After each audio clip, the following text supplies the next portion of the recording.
Yo, yo, yo. I got some friends here.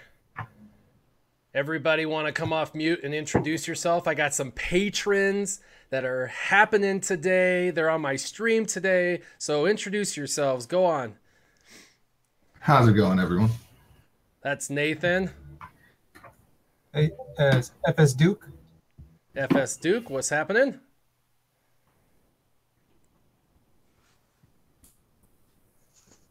Strax Will's here. Strex Will, what's happening, brother? Got Scoop Phase. Awesome. Well, and then Revenator doesn't have his mic, so he can't say hi. So Revenator says hi. Addix Mathma, who's a patron as well, says what's happening. If you have a question, you can answer it or ask it down below. This isn't like a super question and answer session, but you're welcome to ask any question you'd like, and the panel will tackle that question when you ask. Just make sure it's in the form of a question so they know it's actually a question. If it looks like a statement, they might just think you're making a statement. It is limited to one message every 60 seconds just to keep people from spamming the channel. And if you guys say inappropriate things, you'll get banned. So make sure that you guys leave it appropriate, PG-13. Thank you. All right, today we're going to do a couple of things. One, we're chatting with patrons. We're going to field some questions on the side. Nathan has already said he's going to go ahead and pull some of the questions and he'll be jumping in to ask them. The panel will answer when they feel like they have something to contribute. And I'm just going to play some light side territory battles. If you have questions on light side territory battles specifically, make sure that you ask them so that way I can answer them to the best of my ability. So let's get into it. All right. So how's everybody doing today? Doing pretty good. Just a relatively relaxing day at work. Not too much happening. Yeah. Same here. In fact, I'm about to sneak away to grab some lunch, so. Yeah, I'm probably just doing this instead of lunch. I've been thinking about getting it, but now it's 1:30 in the afternoon. I'm seeing one question right away in the chat. One of the pretty common ones. What is the best way to do sims? 2 or 3 tries or all the energy at once? It's been pretty much proven at this point that you're going to get a more reasonable and clean drop rate if you're doing a low number of sims. I personally do 5 at a time because I don't have the patience to do 2 or 3, but I know people who will even individually sim it. Yeah, I've been doing about 2 when I'm farming for shards or for gear, that kind of stuff. And it definitely takes away the aspect of the game that is just that terrible feeling you get when you go in and do 20 sims at a time and get maybe 1 or 2 of the piece that you were searching for, or even none. E. Watkins giving me a hard time. He said, you don't have your battles done yet? It's 20 minutes in. This is freaking Team Instinct, man. They just blitz this now. Most of the time I can't even I come in to do my battles 30 minutes later and there's not even battles to be had and I get to do special missions. That's it. It's a problem I'm sure every guild wants to have. But I know a lot of people don't enjoy this particular mode, the light side or dark side territory battles. I personally, I know I'm weird, I actually really enjoy it. It's my favorite. I like it more than Arena now because Arena has just gotten to the point where everybody can beat everybody and I'm dropping and it's just like, all right, you know, it's become a chore. It's become work. Whereas dark side territory battles, light side territory battles, it's a challenge, but it's not so challenging that I can't, you know, complete it. And so I enjoy the challenge. I enjoy that it's difficult but doable and that it's progressive. So if you're, you know, free to play and only have gear 8s, you're going to still get points. You're not going to completely fail the team. You're going to be able to succeed and score points and help the team out. But E. Watkins giving me a hard time. So he's in there too. He'll be making sure everybody stays on their best behavior. Yeah, I really like TB right now because the way that they're staggering it, especially with light side and then dark side, it's really making it so that the new car smell, so to speak, doesn't wear off as quickly. Raids at this point, you're doing them 2 to 3 times a week. Arena, you're fighting the same exact team every day if you're in the top of the shard. But this, by the time day 6 comes around, you're getting a little bored with it. And then it's gone, and you don't think about it. And by the time it comes back 2-3 weeks later, it's almost fresh again. Right.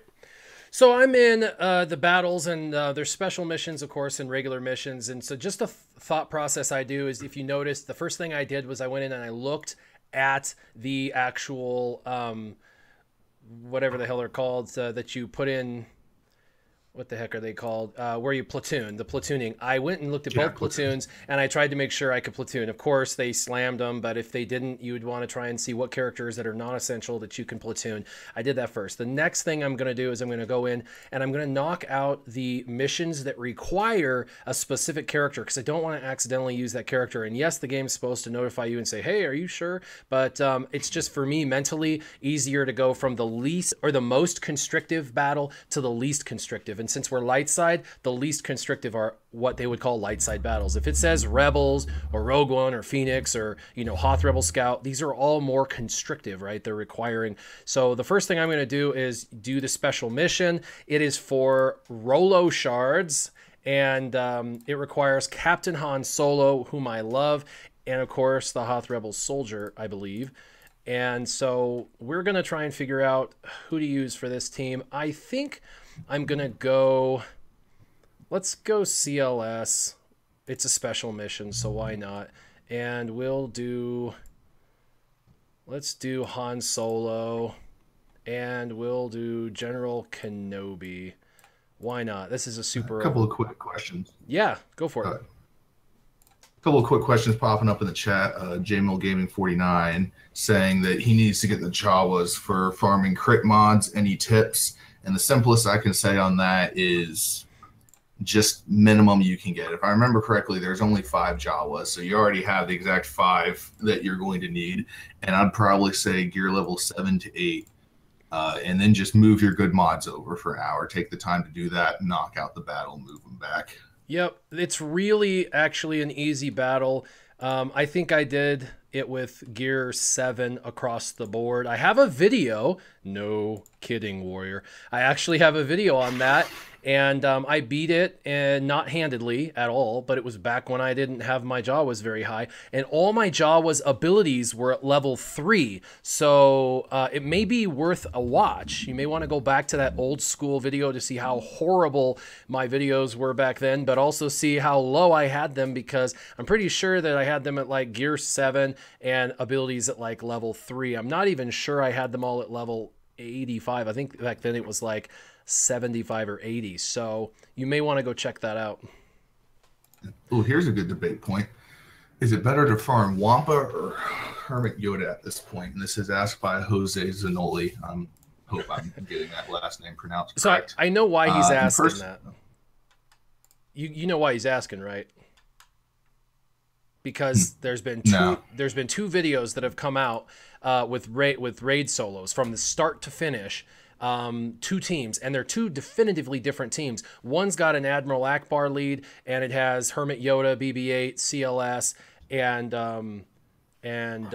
Han Solo, I think. I can't remember. No, Ezra. Ezra's the 5th slot. Yeah, but anyway, Yoda, yeah, between Yoda and BB-8, like, they're speeding up CLS and Ezra, and Akbar gives them all those extra turns, and so they go from start to finish with that team. I think that's the safer of the 2 teams. If you're gonna go after a team for a solo, I think that one's an easier team to do, and this is why.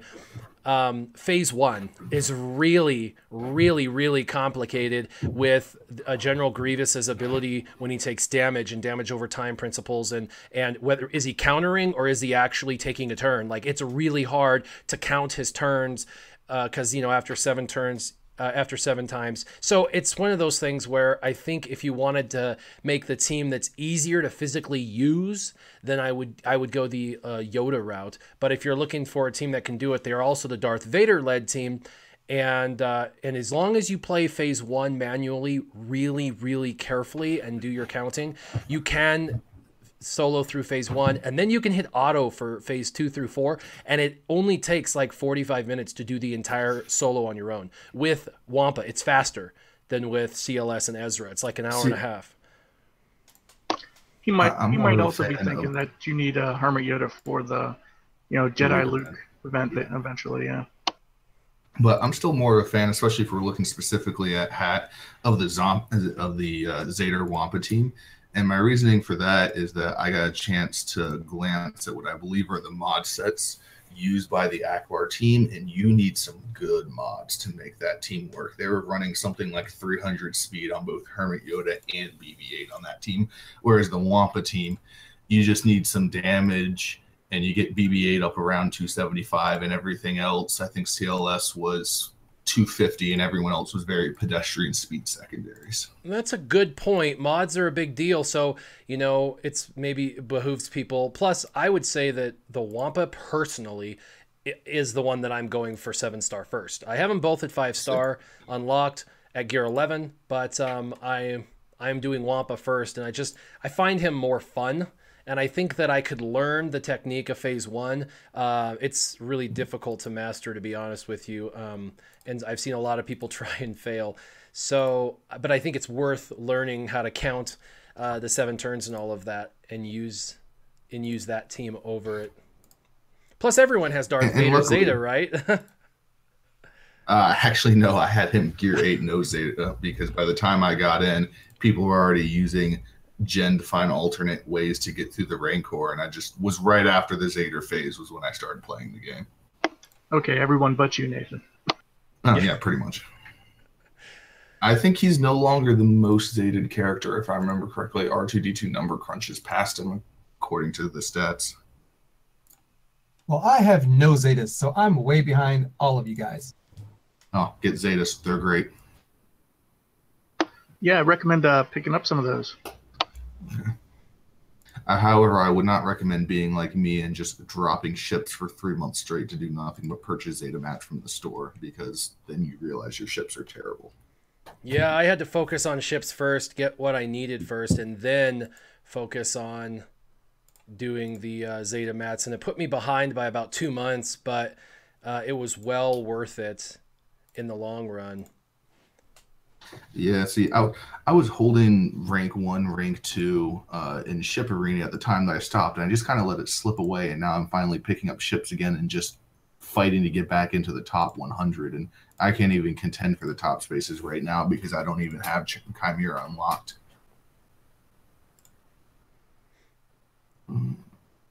So probably a lot of... Somebody asked... Go ahead. Somebody asked, is a TW opponent unbeatable with a 12.5 million GP advantage? And this is something that I'm seeing so much getting asked around Reddit and Facebook, and unless it's been changed and I haven't heard, you need to understand that when you look at who you're fighting in TW, you can't actually look at their overall roster. The guild can be smaller than you, the guild can be bigger than you. It's all about the GP of the players who actively signed up to compete in this TW. So your opponent might have some advantage because they have stronger rosters overall if they're a higher end guild, but they don't have any more GP available to commit to this particular TW because they had people not sign up. And that's true all the way up till you get to about 100 million GP, and then it gets really sparse for competition. And so they've already admitted that at the highest end, there's a really good chance that there's going to be a little bit of skewing. I mean, if somebody's got 150 million GP and they get paired up with 170 million GP, it happens, and they do have a significant disadvantage. 20 million GP is a lot of development across the board, so it can happen. I mean, the largest Team Instinct guild is what, 10, 15 million higher than any other guild in the game? Not today, but yes, it was. We're actually, as we speak, having all 3 guilds do 45 stars on territory battles. It'll be the first time that's ever happened, and that's a goal we're setting right now. And so we're actually in like 3rd, 4th, and 5th place on overall GP. We have 2 teams that are actually higher than our team in Galactic Power, and so yeah, we're not the highest right now. Hey, so it is. Hey, sweet. One of the Alliance guilds is at the top for us. Yeah, if you look. So we did that because we want everybody in our guild. We have 150 players. We want every one of them to acquire that achievement of 45 stars. And instead of rotating everybody in and out and doing all that like rigmarole, we just figured we would make it happen for all 3 guilds. So we just moved a couple strategic people, and we're able to get everybody. We'll get everybody to 45 stars. So pretty excited about that. It's a nice achievement. Mm-hmm. I'm like not even hardly paying attention. I'm playing with resistance, is why.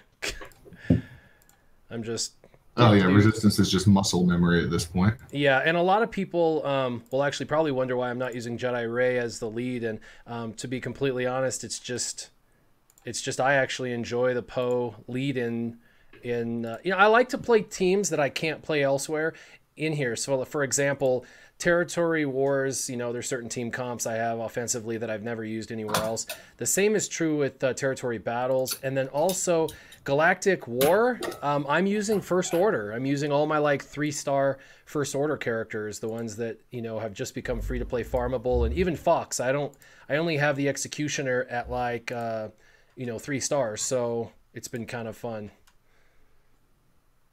Yeah, resistance is great. I don't even use BB-8 or R2-D2. In fact, nowadays, because just the old resistance is such a lock that you could take out pretty much any combat mission with them, and then that saves Jedi Rey, BB-8, R2 to go ahead and get another combat mission covered. But of course, I have a much more compact roster, so I have to figure out how to squeeze value out of it across a larger area. That's true. Yeah, I'm in the same boat with you, Nathan. I try to separate the two half resistance and full resistance teams so I can get 2 wins out of them. And that's actually a really smart thing to do. Yeah, anything before Phase 6, maybe Phase 5, JTR, BB-8, R2 can pretty much, if you have them modded up for Arena Gear 12, they're going to carry through any mission regardless of who you put with them. Yep, that's so true. Even when you play them like crap, they still do really, really well. Yeah. Yeah, you can even win with Rose and Holdo on that team. Yep. I put 4-star Gear 7 Holdo with JTR today.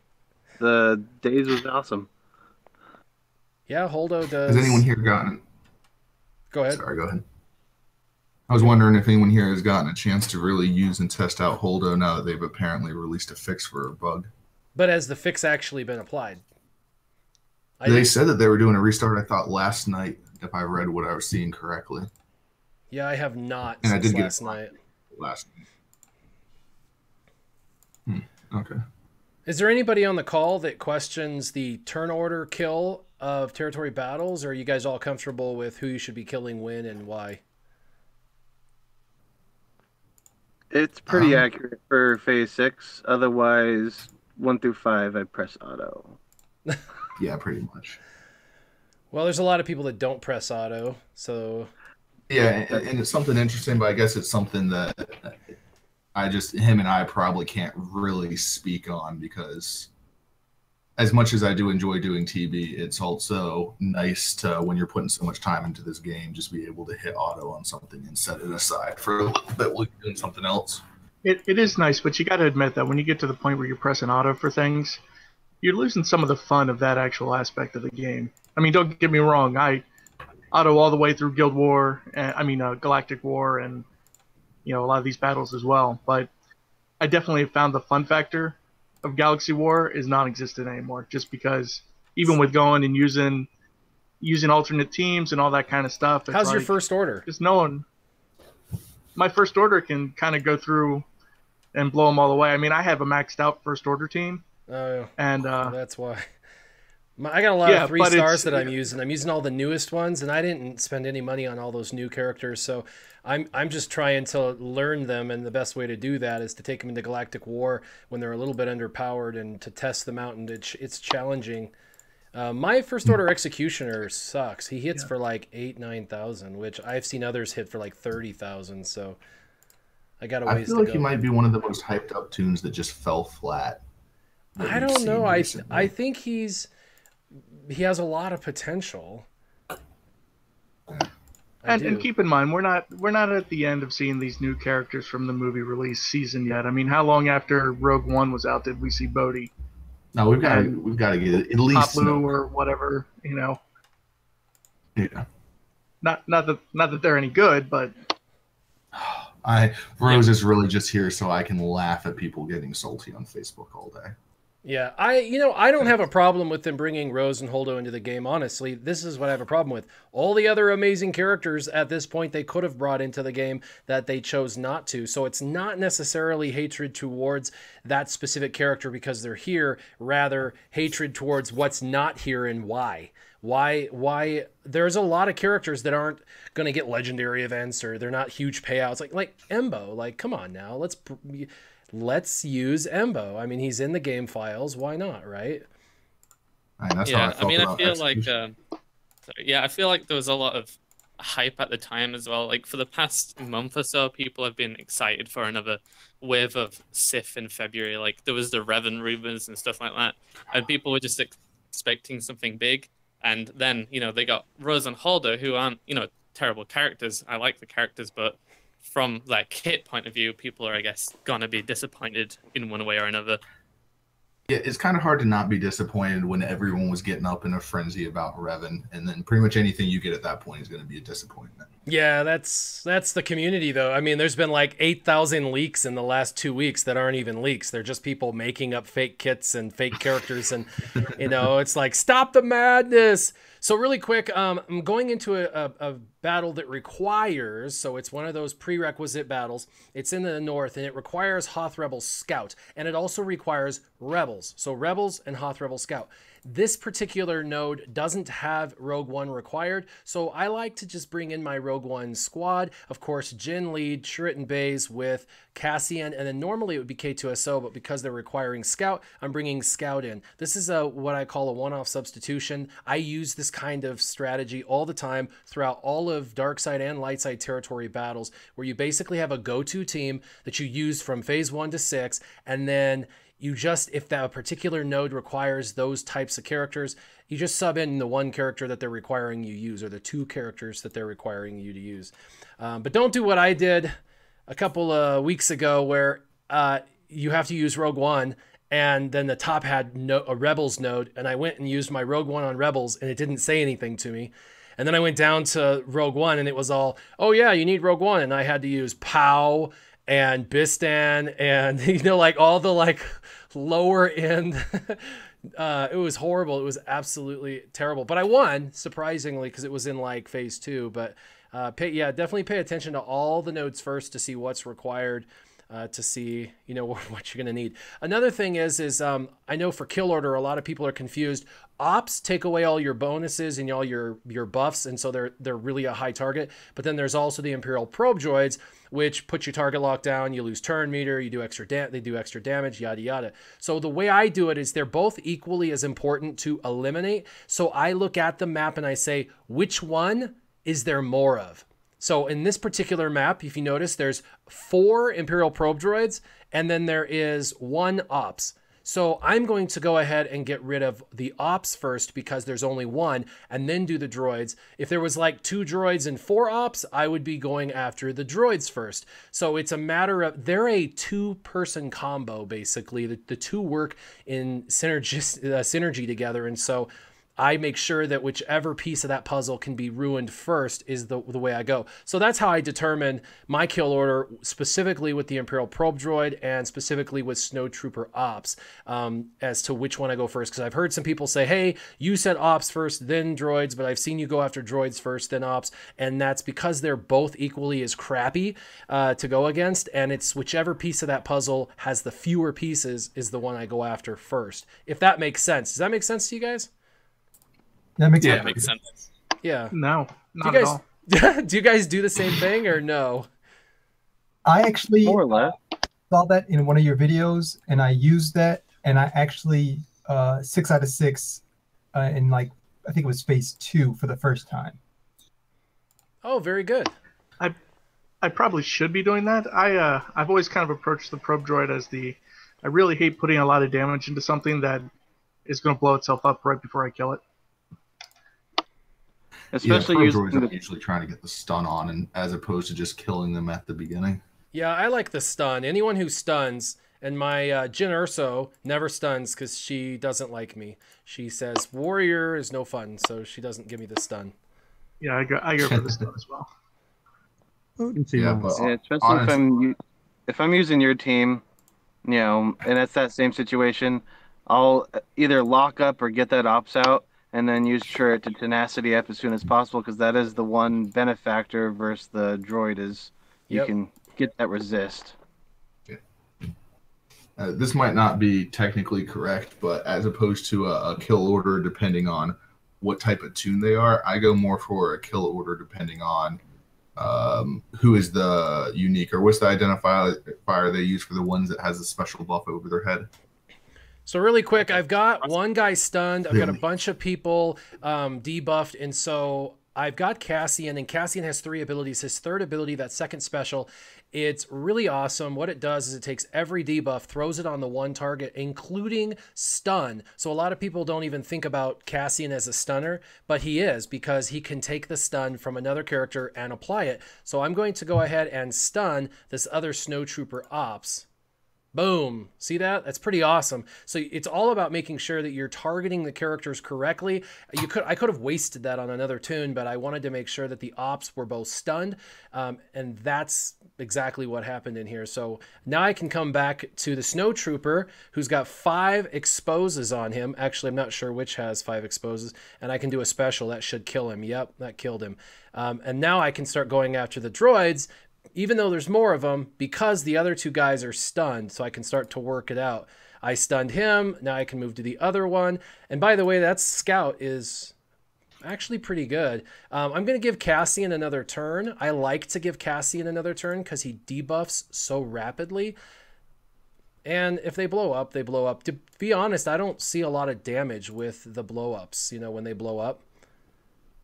Do you guys? No, I don't care. I don't really worry about the damage from the blow up. It's just more the wasted damage put into them. That's that true. I could be putting elsewhere. Right.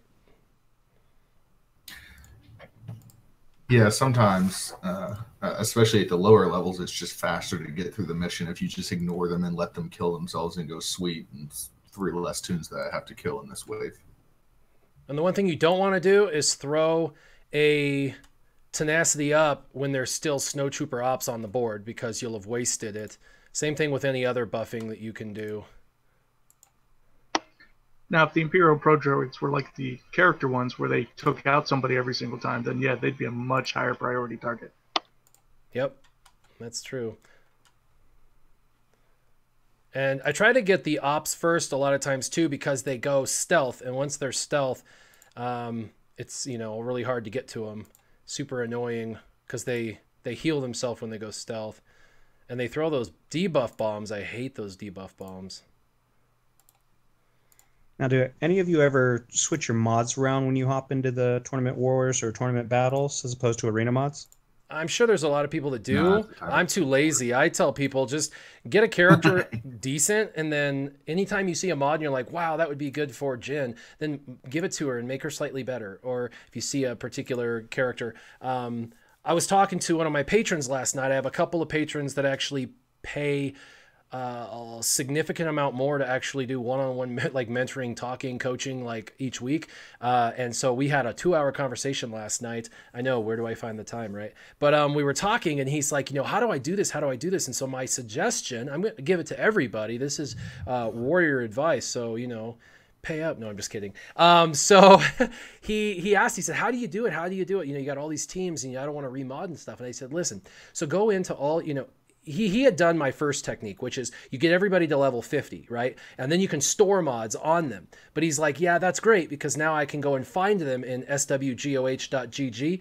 But who has the time to go into swgoh.gg and remod every single character? And I said, yeah, that's a good point. So what I told him is go in, find your like least used characters, and pull all the mods off of those least used characters. And that will give you a pool to the left of mods that are, you know, that you've been storing, that you found worthwhile and that you just threw on a random character. So you should have a bunch of storage of random character mods on those characters, and then you'll have better mods to go ahead and go into a particular faction like First Order, and you can take those mods and put them on First Order and make them better. So if you're not sure of what I'm talking about, basically I've always suggested that everybody get every character you have to level 50 so you can put mods on them. And then anytime you find good mods, store them on the characters. Even if you don't know where a home is for them yet, just store them so you have them available for uplink to swgoh.gg for finding them later. The only problem is then you have them scattered about amongst 100 characters, and it's hard to find that 13 speed here and that 11 speed there. And so what I'm saying is when you're when you're trying to redo an entire faction for territory wars or an entire faction for territory battles, instead of pulling mods off of good teams, pull all your mods off of those bad teams, or just walk through all of those lower level characters and just look for good mods and then pull those individually better mods off, giving yourself a pool of better mods to the left that you can then reassign to that team.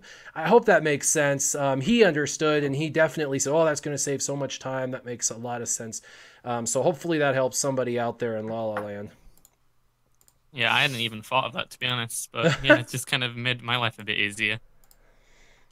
I just don't even have the extra mods. I sell so aggressively with mods. Anything that doesn't have either 2000 protection secondary, or I think 7 or 8 is my cutoff for speed, is just gone instantly. And I probably need to stop doing that. Yeah, I was the same. I've been the same for a while. I was selling like crazy for a long time, but with territory wars, I've been just trying to get loads of squads to a decent point where they do better on defense or have more offense for the attacking side, just to kind of get a little bit of an edge over like teams people don't expect. Like I've got a really weak first order team, and it managed to hold off two attacks last week because I guess they weren't expecting the mods have a load of speed thrown on them. Yeah, and especially on offense, almost any synergy team that you can even get a 70 speed boost on, which is 8 for all the secondaries plus a 30 arrow, because I don't know about anyone else, but I'm just swimming in speed arrows at this point, can go ahead and swing up on offense in TW and can really help out your guild. Yeah, I have a lot of speed arrows, and I've got a 30 speed arrow on every character, pretty much, like every character, and then I have like 20 to the left. Because if it's a white speed arrow, I keep it. Like that's the one white mod I'll keep is speed, and it's like the only thing that ever drops for me is like speed arrow. I don't get like the 18 speed secondaries. Everybody's like, "Oh, I'm just lucky." I'm like, "Yeah, I'm not so lucky myself."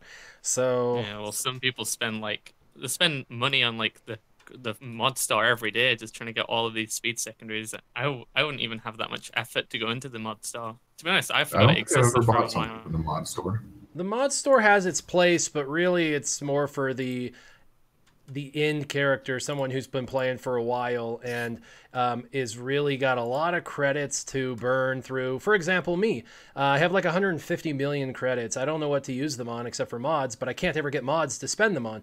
So like yesterday, I spent 300 crystals on mod store refreshes instead of mod farming. So instead of spending 300 crystals in mod farming, which I knew was going to net me a whopping 0 speed secondaries, because that's my luck 5 out of 7 days.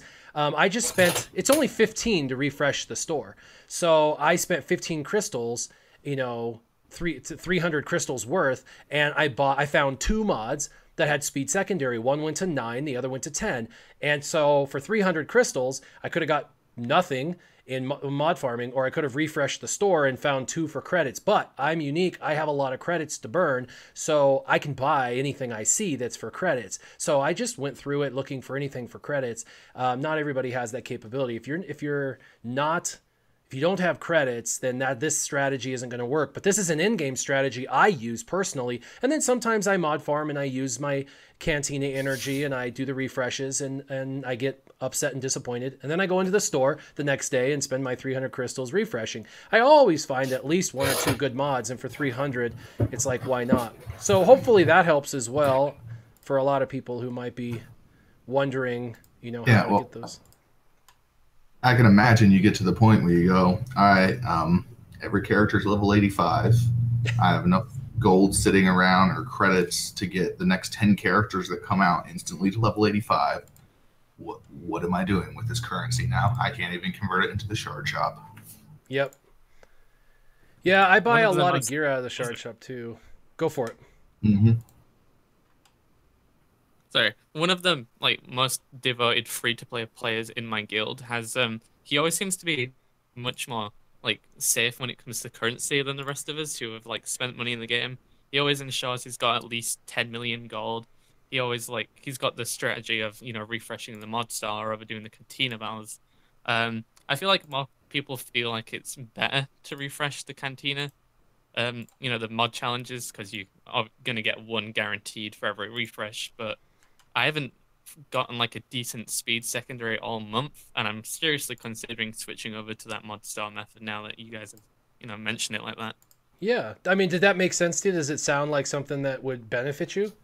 Yeah. I mean, like, to even get like a one speed secondary a day would be an improvement so far. And, a lot of people are getting frustrated with, a lot of people in my guild are really frustrated trying to farm the vets, for Jedi training Rey when she returns. And I don't think they want to spend energy elsewhere at the moment. So I'm going to probably recommend that most people try this method at least for a few days and see how it helps, because we at least get a few crystals a day.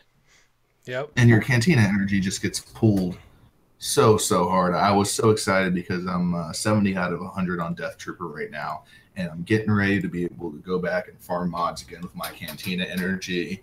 And then they just drop the god node of KRU and his ship on the same exact space. Well, right. Okay, it looks like another month of me not farming mods. Yeah, I mean, how do you ignore that?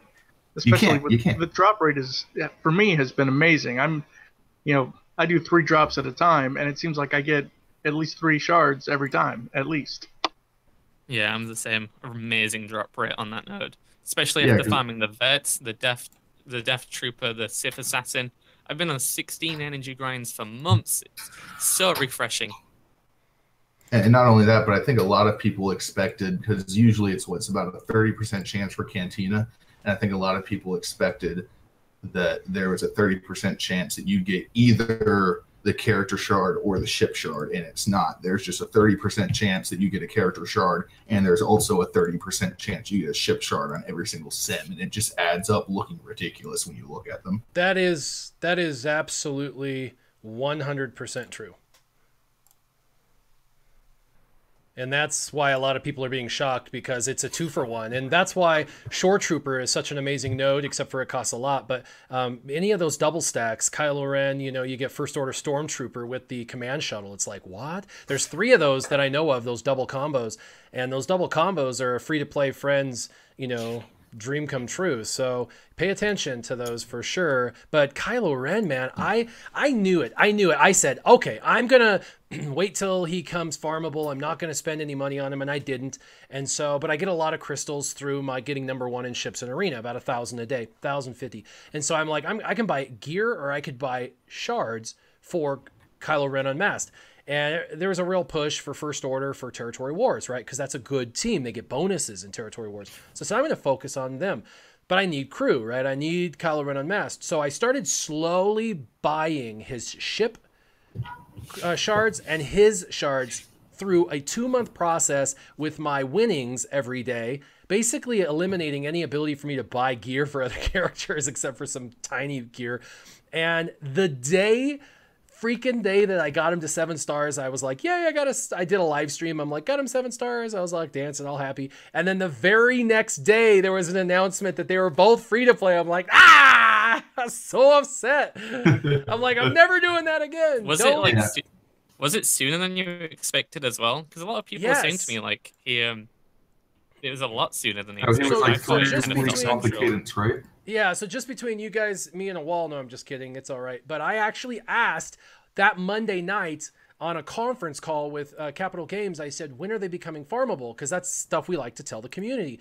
And he said, it's not on the map. And I said, what do you mean? And he goes, it's not on the map. And I said, it's got to be. It's like we're getting close to 3 months, so it's got to be farmable. He's like, listen, I just looked. They're not even on the map. And I'm like, so that means they're not going to be free to play farmable anytime soon. And he goes, I'm just telling you what I'm seeing, so I can't tell you that it's free to play because I can't see when it's going free to play. It's not on the map. And I'm like, okay. The very next day there was an update, or maybe it was 2 days. It was like 2 days. Ridiculous.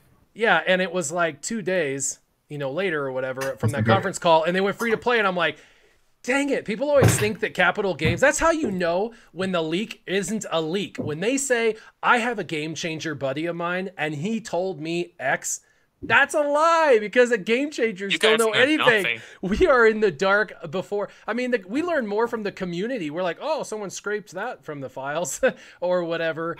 But yeah, we don't. Yeah, there was like loads of people on Reddit were saying like the fact that, oh, you shouldn't CG because they said Gear 12 wasn't happening, and then like a month later we all had Gear 12 and GP and all this other stuff, and that's why everyone still believes that Revan is coming.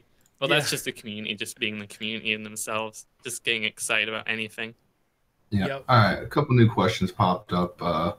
Web Sleuth Will wants to know if we think they're going to be raising the level to 90 anytime soon. And my answer is, who knows, but I really doubt it. I don't really see any upside in it for them. This isn't a game like World of Warcraft where it's hard to introduce sweeping new content without raising the level cap to support it.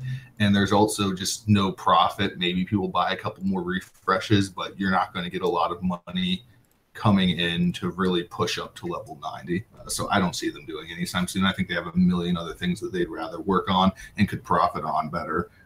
That's true, but just really quick on that, they have not said anything about that, and I asked, and they wouldn't say anything. But it's like every 6 to 8 months there is either a gear increase or a level cap increase, and early in the game it was both at the same time. They've learned to delink or unlink those two, and so now we had that Gear 12, and that was about 6 months, 4 months, 5 months ago. So in a couple of months, I'm thinking April to June, I think there's going to be another push to do that, and I think it will be like the ship enhancements, whatever the heck those things are called that aren't in the game yet, ship like Omega currency that's not in the game, and then like a level 90 cap increase. I think that kind of package deal is coming in the next couple of months. Really, I do. I think it's coming, and I think it's going to make a lot of people upset because you're going to have to farm. And remember how incremental it is as far as, you know, trying to get someone from level 80 to 85. It was crazy, right? It was like 4 million more credits when it was only like 2 million credits to get them up to 80. And then it was like 4 million to get them up to from 80 to 85. 90 is going to take probably 8 million per character to get up from 85 to 90 is my guess. But side note really quick, a lot of people want to know if I like the Scavenger Rey and her Zeta. And I'm going to tell you, if you have Scavenger Rey and you're using her or not using her, but she's amazing in territory battles, you should always have a character that dazes on a team. Always. That's my default suggestion. She dazes on every single hit. So when she has her Zeta. So I highly recommend that Zeta if you're struggling with dark side territory battles because you're being pinballed by all of the snow trooper elites. She can not only do mass damage and shut that down, but she dazes on every single attack. So definitely highly suggest that. I just did that on the stream for anyone watching. And now I can shoot her and hit him freely and get rid of the biggest target, which is the snow trooper elite, which is normally a character everyone's scared of and they don't want to touch until the end. But for me, I can just mollywop him to death. Yeah, I think Daze is one of the best non-unique debuffs in the game, if not probably the most useful. And when everything in this game right now is about how to generate extra turn meter on your team, being able to just say no to that, especially with tunes like I think Wampa gives the AoE days. Yeah, I think he does actually. You're right. A couple more people asking in the chat various questions about specifically leadership with the First Order squads, Phasma versus Kylo Ren. Is Kylo Ren good? Should I get him in Zeta his leader if I already have Phasma? If I don't have either, which one should I be going for? And my take on that is that Kylo Ren unmasked is the better leader, but he isn't really needed. He doesn't bring anything new to First Order. So just objectively, he's going to be the stronger leadership Zeta, but he doesn't transform. If you already have a Phasma elite team, he doesn't really transform First Order into doing anything that they couldn't already do under the Phasma leadership. Now, that may change in the future as new characters release. So my advice would be, if you already have Phasma, maybe level and gear up your Kylo Ren unmasked, but don't necessarily Zeta his leadership yet. If you don't have either, I would definitely say to go in Kylo Ren's as opposed to Captain Phasma, especially because that ship is going to help you out a lot as well. Yeah, I've seen this question come up a lot, and it seems like really the big difference between the two is if you want a predictably better team, go with Kylo Ren unmasked because he brings a static, awesome leadership ability. But if you want that ability for hitting the big home run every now and then, you know, Phasma can definitely pull that out. She can have some amazing combos, especially if you've got the Zetas on your Stormtrooper, your First Order Stormtrooper and all that kind of stuff. But Kylo quick Ren on question a day in, that. day out. Yeah, question on that, you guys. I don't use the Zeta on Captain Phasma, but she has no health and protection regeneration, does she, as a leader? But Kylo Ren on Mass does. And so for me, for territory wars, territory battles, any of those things that I'm actually using First Order, he's heads and shoulders above with regeneration and durability. I mean, I end my galactic war with full health and full protection because of the protection and health regeneration from his leadership. Do you guys disagree with that? No, I agree. He's definitely, survivability wise, he's head and shoulders above Phasma. I mean, maybe for arena, but who uses First Order in arena? I guess there's that question. And I couldn't even see, like, sure, Phasma hits a home run every once in a while, but that's not going to stop you from plummeting every time that she does it. And half the time that she does, you're still just going to lose because the Phasma teams are just so bad on defense. Yeah, I'm in phase 6 absolutely. now, and I'm starting to get ping-ponged. I gotta get these elite stormtroopers to stop hitting me. They're actually not elites; they're just stormtroopers, or snowtroopers, but they're pummeling the hell out of me. All right, let's start dazing them. Nice. I just got to go through and daze them all. General opinion, will we need Sith Trooper and Assassin for something in February? For something that actually hits in February, I doubt it, although it is very interesting that Sith Assassin is the character for February. They may announce something in February that you're going to end up needing her for, but I just think that there's still too much for them to profit from The Last Jedi and putting characters from that in the game for them to really try to go back and do a massive event from the old universe right now. Man, I just lost my old Ben, poor guy. Will the Emperor Palpatine rework be a meta changer for the dark side? That's probably. Happens. Will it make them the best team? If it's not, then what's the point? Well, every other dark side rework's been kind of a disappointment, so it's a good question because everybody else is like, yeah, we're getting dark side. First Order's gonna rule, and then it's like, First Order, no, I won't use them in arena. I think I'll just use them in territory battles. It's sad. It's true. I love, actually, in Galactic War, this sounds stupid, but I play them in Galactic War, and I have come to actually really freaking like First Order more than any other faction as a faction whole. And I love their synergy, and I love the way they look and feel, but I wish I could take them in. I have a maxed out First Order team now. I wish I could take them into arena and have some fun. And I am not finding success in arena at all. So it makes me sad. Nope. Makes me sad. I played First Order was the first squad that I ever maxed up from the launch day. And I worked so hard to get Stormtrooper and TIE Pilot, and they just go nowhere. I could never get higher than 100 in arena. And they have great energy and they're a lot of fun, but they just don't have any staying power. I can't see anytime soon arena changing from just legendary characters team, because the legendary characters are all just individually so powerful that it's almost impossible to beat that out using synergy. That's true. Question, shouldn't the cost of refreshing the Nightsisters be cheaper than buying the shards in shipment? Maybe. The actual event refresh is cheaper than buying them in the shipments. So they are not going to change the refresh cost, because the refresh cost in the event is actually a better deal for, in theory, what you get over what you're going to get in the shipments. The only difference is shipments are a guaranteed price. Your drop is randomized. So who should I use going against this Dathomir events or whatever to get the shards? What should I take in? I can take anyone in. You want me to take my First Order in? Sure. Come on. Sure. Everybody suggest First Order. But you can say anyone. First Order. You should take First Order. Yeah, you could say anyone. First Order. First Order. Take him. Jawas. Watch, I'm going to take him in and I'm going to lose. And that's okay, because at least Kylo Ren is going to die with a little dignity to those ladies. Place your bets. Actually, I'm not going to take in my old Kylo Ren. I don't need to have 2 Kylo Rens on a team. I've got First Order Stormtrooper, First Order TIE Pilot, Crew, And then let's see, what else do I have? I think I got to go to the bottom for all my others, because they're 3 stars. All right, now it's the hard choice of, yeah, I've got a couple down here. So let's do Fox, the Executioner, and let's do the Special Forces guy. I got him to 5 stars already. Yeah, I've been farming him since he's free. Ugnaught. I saw Ugnaught. Yeah, no Ugnaught. Stop it. This is First Order, not First Ugnaught Order. All right, I'm probably going to get smoked because this event is a challenge. Oh, Paul Morgan donated $2. He said, keep up the hard work, warrior. Thank you, Paul. That is super kind of you. I appreciate it. I have been working hard. I have been working hard. That is for sure. But it's in the background.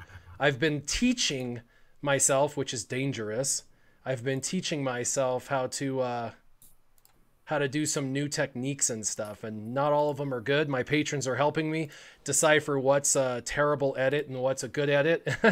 So it's been good to learn from them what they like and what they don't like. So they've been invaluable. I've reworked my intro completely with 3D rendering graphics. I've also done a brand new 3D rendered outro, and I also even have a end card easy out that I built in the After Effects, and they seem to think it's okay. So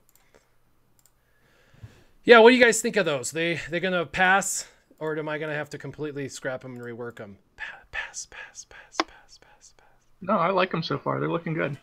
Yeah, they're nice. Nobody has seen what you guys have seen. They've only seen the intro. They haven't actually seen everything I did yesterday that is cool. Oh, Swamp Donkey, a patron. Swamp Donkey says, old Rose Bro. Yep. And he get $2 as well. That was very nice of him as well. $4 after tax. That will be like $2. Gotta love tax season. I have to pay taxes on everything I made last year. Next year. So it's going to be interesting. It's going to be interesting. For sure. First Order Executioner seems like he's got a lot of potential, but it's like he misses. We know how he can ramp up and kill. Mine kills, and then he misses on the next attack. Like his accuracy is trash or something. Or he won't crit, and he like doesn't crit. And I'm like, what?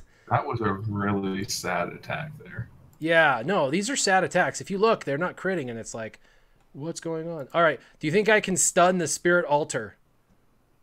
The inanimate object, can I stun it? No, I can't. Wasted turn. No. Wow, I can't even... What's going on? I can't Nope, even... no stun on the table. Crit. Come on. So what new character are we going to see in the month of February? Snoke. I don't... And probably to be else, completely honest, I'm not really confident that we're going to be getting Snoke. I'm not confident in that at all. Okay, so confirmed not getting Snoke in February. Man, I've got Plague on me now. The good news is I've got First Order, and they can get rid of Plague because of their health and protection regeneration. I do like the calling to assist that the Special Forces guy brings. I think it's pretty cool. And I like getting an assist call with First Order Stormtrooper with his calling and assist. I think that's pretty cool. All right, let's go after the Spirit Altar. I already had to kill them twice now. Come on, First Order Executioner. Stop hitting trash. Dang. I know we kind of talked about this a little bit earlier, but I don't think the February surprise is going to have anything to do with The Last Jedi. Just like last year, February, it was all Nihilus and whatnot. It had nothing to do with Rogue One. I think they're going to go in a different direction. Maybe something more similar to the Nihilus event. Yeah, I agree. I think it's going to be about something cool that hasn't been in the game yet. They're inviting like a bunch of people. It's not just game changers. Like it's people from all over the community of Star Wars. It's almost like I think it might have to be some sort of introduction. I didn't even think about it until just now, just this very second, because I don't know. It could be about the movie coming out. It could be the new Han Solo. We may get a new Han and be able to finally do 5 Han Solos. No. All time. The band of the hand. Han Cinco. And so my patron Teals says he donated $2 and a penny. And he said that's because he's too competitive. So he beat out my patron Swamp Donkey and also Paul Morgan. Man, they're being competitive in chat. That extra penny will pay for my taxes. I appreciate that, Teals. You're the man. I gotta kill this altar. This is like taking forever. This is definitely a slower team. Oh, I wasted that. Why did I do that? And B. Masu says Teals is losing again. Donated $2.02. That's right. $2.02, $2.03, $3.03, 4 cents, 5, 6, 6, 6. All of a sudden, Warrior retires because they got into a bidding war. I know, right? That would be fun. Let's do it. Let's do it, you guys. Come on. I gotta kill this stupid altar, man. And this is like the 3rd regeneration or 4th regeneration of their bodies. If I use resistance, they don't get more than 1 turn. Man, this is taking forever. I like that the zombies don't come back. And MJ, who's a patron, says, step it up, boys. And he did $10. And Teals says, silly Hawaii folk, and did $5. This is crazy. What in the heck? I was going to do $2.05, but I'm backing out of that. Yeah, now. You're totally getting... Too rich for my blood. Yeah. Correct. $10 from MJ. Man, step it up. All right, MJ. I appreciate that very much, Teals. I appreciate that. Very kind. I've actually really considered going to YouTube full time. I'm running a debt-free life, and all I have left, other than my mortgage, is my mortgage. That's it. I don't have car payments, don't have personal debt. I've done really hard work over the last 10 years to get completely debt-free but my mortgage. We're contemplating moving to lower the mortgage amount so I can pay it off faster, because if I didn't have a mortgage, I could actually do YouTube full-time, and I would really enjoy having actual time to do this versus jamming it in here and there. I would really enjoy, having that. So we'll see. I mean, that's a kind of a dream, a goal, that kind of thing, but it would be really nice to be able to do that. Swamp Donkey says, old school droids, Warrior. He did $2.05. So I take the alternate approach and just rent with 5 other people, so my monthly rent is $153. All right, that was painfully slow. We're going to go ahead and go with we're going to go with a faster team for this next one. Okay, we're doing a Jedi Rey lead with Han Solo and CLS in the background. Let's see. Stefan asks, at what gear level should I stop with Zombie?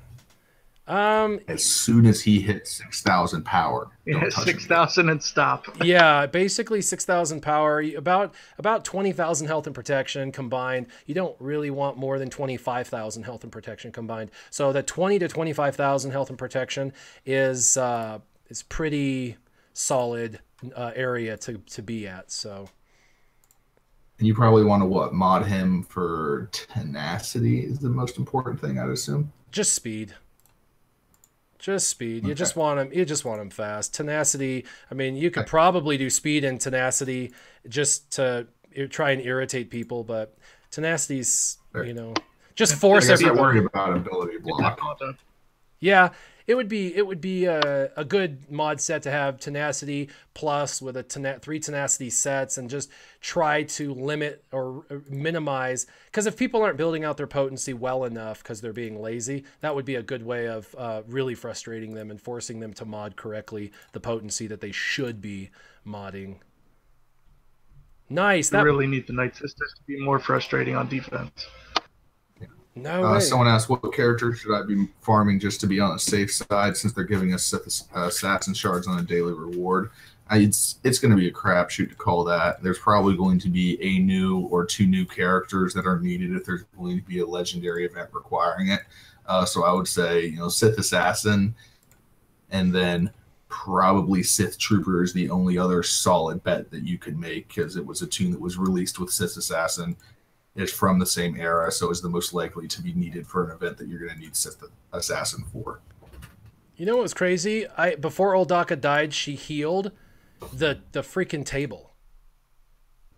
She literally healed the table. I had the table at like 20% health loss, and then she healed the table. It's like, what? And I'm gonna burn the table, and I gotta, yeah, burning the table's back to like 20%. Dude, the table keeps healing. What the hell?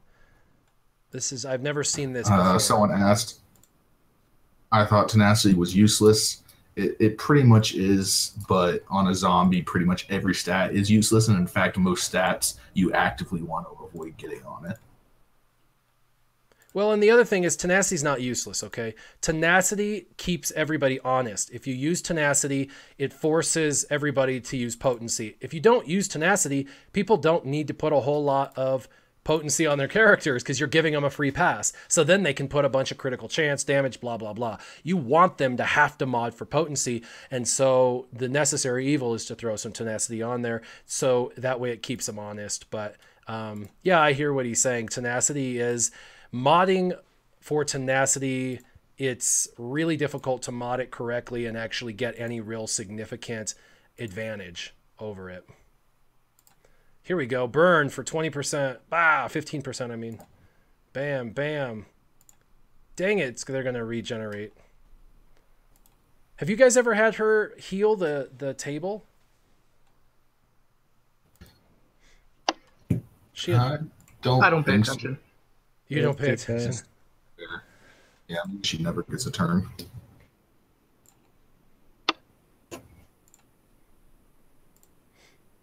Yeah. And Nihilus that's a fun fact. Nihilus' Annihilate doesn't work on the table. No, it does not. It annoys me to no end that Zombie has a can't not be revived clause on it. It's like, here's finally a character that Nihilus' Omega on that ability really matters for, and no, it just doesn't apply to it. Right. Sadly. All right, let's kill this table for the last time. Anyone who knows me, I've made no attempts to disguise exactly how I feel about Nightsisters. Yeah, but man, they've turned into a necessary evil, haven't they? I don't have any Zetas on him still, but man, if you don't, you're kind of getting left behind. So, well, cool. Yep. We're right at the 1 hour mark. We've been streaming for an hour, and we've been able to do light side territory battles and do the event that was active and hang out and chat and get questions. And so hopefully this has been fun. I've got things I got to go do, so I appreciate all of you guests from hopping on. Thanks for being patrons of mine and supporting the channel. And as always, everybody who's watching, this will go live once it's done with DVR recording, and then you'll be able to find it on my channel to watch anytime hereafter. So if you missed it, it's not a big deal. As always, make sure you guys keep your gaming on. Warrior, out.